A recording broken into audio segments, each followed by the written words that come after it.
Right now I'd like to tell you about the strangest game of Texas Hold'em ever played. A magician friend of mine introduced me to it. He said it was called Magician's Hold'em. I said, what's the difference between Texas Hold'em and Magician's Hold'em? He said, well, in Magician's Hold'em, you're actually allowed to use magic to try to win. Plus, it also differs a bit because you lay down the community cards first and then deal out the whole cards. He asked me if I wanted to play, and I'm always up for a challenge, so I said, why not? So, he pulled 9 cards out of the deck.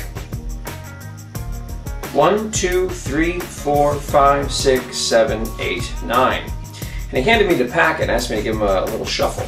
So I did. Gave him cards a little shuffle, a little mix. And then I dealt out 5 community cards. And once those were on the table, I dealt the whole cards.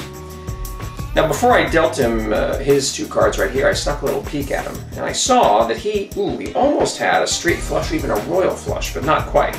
He had a pair of 5s. Well, it's not bad, but really not all that great either. So he had a pair of 5s. I was hoping I had something better in my hand, but all I had was a 6 and a 3, so basically just a pair of 3s. Now, of course, I knew his 2 5s would beat my pair of 3s, so I switched out my 6 for his 5 by using a little bit of magic, just like that. So now I had 2 pair.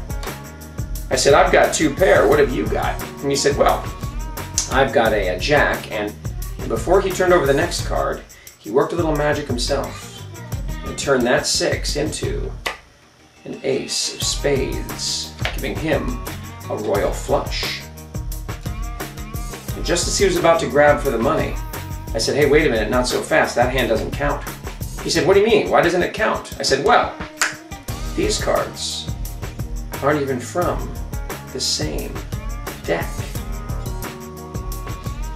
And the moral of the story is never play poker with a magician, especially if the name of the game is Magician's Hold'em.